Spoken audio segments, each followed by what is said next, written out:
Welcome to MedDecode. Today, we're doing a deep dive into an idea that might just change how you think about your health. It's the idea that maybe the most important factor for your heart isn't just what you do, but, well, the simple question of when you do it. It's a huge shift in perspective, and it's not just a theory anymore. The American Heart Association, they recently put out a major scientific statement confirming it. Our body's internal timing, our circadian rhythm, is directly linked to our cardiometabolic risk. So our mission today is to basically give you the shortcut. We're going to distill why your health is really all about synchronization. Exactly, and that framing is so important. Yeah, it means that, the 30-minute workout you absolutely crush is only half the story.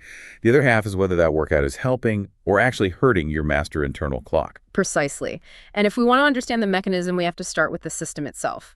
Think of your body as a complex orchestra. You've got a central conductor, that's the suprachiasmatic nucleus, or SCN, in your brain, and it sets the whole tempo. Okay, so the SCN is the conductor. Right. But then every single organ, your heart, your liver, your pancreas, has its own clock, its own little internal drummer. So the heart's playing its own rhythm, the liver's playing its own rhythm, and they're all supposed to be taking their cues from the conductor up in the brain. That's it, exactly. For everything to work, the brain's SCN needs to be cinched up by outside cues, mostly light and dark. And then, in turn, it needs to make sure all those little drummers in the organs are in tune, too. And what happens when they're not, when they get desynchronized? That's when the chaos starts. The liver thinks it's noon, but the brain knows it's midnight. That's where you get this metabolic mess. So if that mess goes on long term, what are the stakes? What kind of problems start bubbling up? Well, the list is unfortunately pretty long. This kind of disruption messes with digestion, hormone release, how you process lipids, your glucose metabolism. Yeah. Over time, that translates into a significantly higher risk for things like obesity, hypertension, type 2 diabetes, and of course, cardiovascular disease.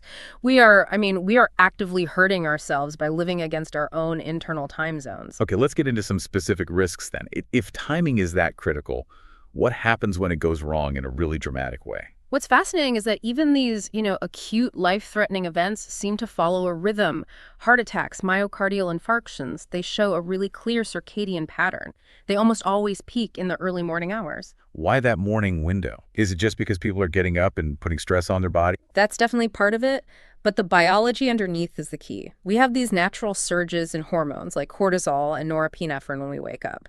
And that contributes to a morning spike in blood pressure and makes our platelets stickier. So if your cardiovascular system is already vulnerable, that natural morning surge can be the tipping point. That makes perfect sense. Okay, let's switch over to the metabolic side. We all know that a late night snack just hits differently than one at noon. What's the biology behind that? It's all about resistance. By the late evening, the clocks in your metabolic organs are basically winding down for the night. So your insulin sensitivity and your glucose tolerance, they just naturally plummet. Your body is biologically unprepared for a big meal. So if I eat a heavy meal at 9 p.m., my body is processing those calories way less efficiently than the exact same meal at 2 p.m. It's like trying to run a factory on the overnight shift when all the big machines are powered down. That's a perfect analogy, and we can actually measure the consequences even while we're sleeping. Take blood pressure, for instance. A healthy system has what's called a dipping pattern. Your BP should drop by at least 10% overnight.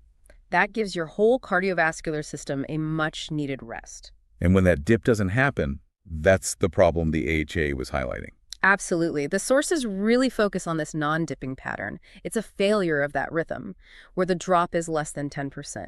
And this failure is strongly associated with a 15 to 30% increased risk of cardiovascular disease and mortality. It's a huge red flag. It means the central clock isn't communicating properly with the heart's clock. Wow. So does that mean we should be focusing more on a really low-effort wind-down ritual in the evening? Maybe even more than, say, trying to force ourselves to sleep? Because if our blood pressure isn't resting, we aren't really either. It completely shifts the focus from just the quantity of sleep to the quality of your rest. It shows how important it is to manage those evening stressors like late light exposure, late food that keep the clocks fighting and prevent that dip. It really pushes back on the idea that this is just bad luck. It means we can do things behaviorally to get back in sync. Okay, let's talk about those behavioral fixes, starting with sleep. Yeah. We always hear about getting 7 to 9 hours, but you're saying consistency, the timing, might be an even more powerful lever. It really is. I mean, if you're getting 8 hours, but those 8 hours are all over the place, say 11 p.m. to 7 a.m. during the week, but then 3 a.m. to 11 a.m. on the weekend, you're basically giving yourself what we call social jet lag every single weekend. Which feels like a nice lie-in, but really it's like a self-imposed time zone change. That's exactly what it is. And the data links it directly to greater odds of weight gain and obesity. The hormones that regulate hunger, like ghrelin and leptin, they just get confused when your internal day and night are constantly shifting. But what about people who can't be consistent? Shift workers, new parents. If I can only be consistent 80% of the time, does the damage from that other 20% just wipe out all my effort? That's a great question, and it's about realistic goals. The recommendation is to prioritize consistency wherever you can. Perfection is definitely the enemy of the good here. Any effort to stabilize your wake and sleep times, even if it's not perfect, is way better than total internal chaos. The body is resilient, but we have to give it a stable target to aim for. Okay, so moving from when we sleep to when we eat, chrononutrition. We know late eating is bad, but what about the specifics? When is the ideal eating window? The consensus is pretty strong on this. You want to restrict your food intake to when you're biologically ready for it, which is generally earlier in the day. That's when your liver and pancreas are most active, and insulin sensitivity is high. The big rule is definitely avoid eating late into the evening or right before you go to bed. And this is where the data gets, well, incredibly specific, especially for type 2 diabetes risk. The numbers you mentioned should make anyone who eats a late breakfast really stop and think. They should. The observational data is compelling. Eating your first meal after 9:08 a.m. compared to before 8:00 a.m. was associated with a stunning 59% higher risk of developing type 2 diabetes. 59%. That's not subtle at all. That's a huge difference driven purely by timing. It's massive.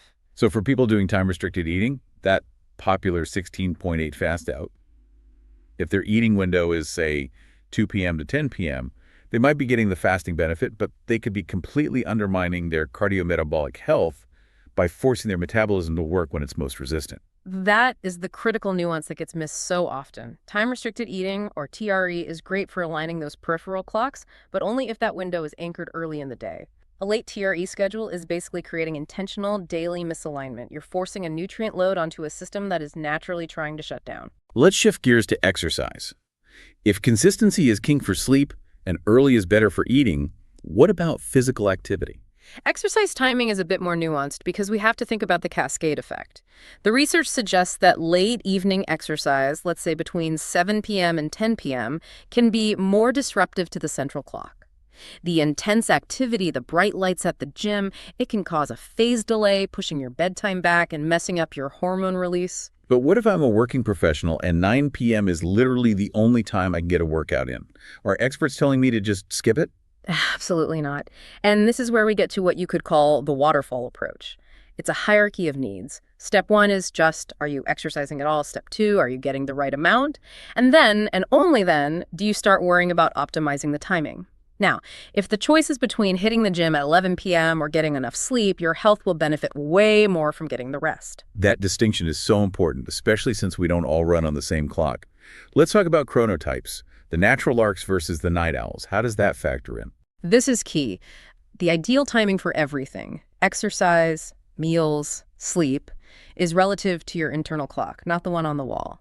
Your biological 7 a.m. might be somewhat... And conversely, we have to treat light like a contaminant in the evening. Precisely. Avoiding light at night is critical. The sources note that even low levels of light, around 100 lux, which is less than a normal living room lamp, can suppress your melatonin and delay your clock. The late-night blue and green light from our screens is probably the most common way we disrupt our own circadian rhythm. The sources also connected light to a wider social issue, which I found powerful. That it's not just an individual choice, it's an equity issue. It truly is. Policies around excessive artificial outdoor light pollution, they disproportionately affect low-resource neighborhoods. People who can't afford good blackout curtains or who live in areas with really intense street lighting, they experience way more light at night. And this is so critical because that increased light might independently raise cardiovascular disease risk, making existing health burdens in those communities even worse. And is that risk just from poor sleep? Or is the light itself having a direct hormonal effect? It's likely both, but the light itself is a massive hormonal signal. Light at night suppresses melatonin and activates stress responses, and that happens whether you've managed to fall asleep or not. It's a fundamental disruption. Okay, quickly, a word on melatonin. Since light suppresses it, should we just be using supplements to replace what the darkness provides? The experts really urge a lot of caution here. Melatonin is a chronobiotic. It's designed to shift your circadian rhythm. It's not just a simple sleep aid. If you use it at the wrong time, you might actually be shifting your clock in the wrong direction, making your misalignment even worse. And then there's the quality issue with over-the-counter pills, right? Exactly. The statement notes that melatonin's effects on cardiometabolic health are still poorly understood. And more importantly, the over-the-counter stuff is highly variable and unregulated. You could be taking 10 times the dose you need or a product with who knows what in it. It's not a casual solution. So wrapping up, what's the biggest barrier to getting this timing factor integrated into medicine? It really is a clinical blind spot. Circadian health is often just, minimized by healthcare professionals as a sleep hygiene tip. Clinicians need to go beyond asking, do you sleep enough? And start asking about the timing and regularity of behaviors. What time is your first meal? How much do your bedtimes vary? When do you see bright light? That's the data they need. So for you listening at home, the key takeaways seem pretty clear. Prioritize sleep regularity, maybe even over duration. Shift your eating earlier in the day to match your metabolism. Use bright morning light as your start button, and be aggressive about avoiding light after dark. And really try to understand your own unique chronotype. We've established a very strong link between circadian disruption and cardiovascular disease risk. The evidence is robust, but future research needs to shift from these small, complex lab studies to much larger population studies. We're moving toward using wearable tech, measuring tiny 24-hour shifts in skin temperature or heart rate to get a better, more objective look at your true internal rhythm. That sounds like true precision timing. It is, but ultimately, the core challenge we all face remains the same. Our bodies are designed to run on this personalized internal clock, perfectly synchronized with natural light. Yet we are forced to live, work, and eat according to an arbitrary external clock on the wall, one that applies equally to everyone, night owls and morning larks alike. The real pursuit of optimal health today is fundamentally the pursuit of reclaiming that internal personalized time. And that's a wrap on this episode of MedDecode. I really appreciate you joining me today. If something we talked about sparked your interest, or if there's a medical term that's been bugging you, let me know in the comments. And if you enjoyed this, be a pal and share it with a friend. We'll catch you on the next one.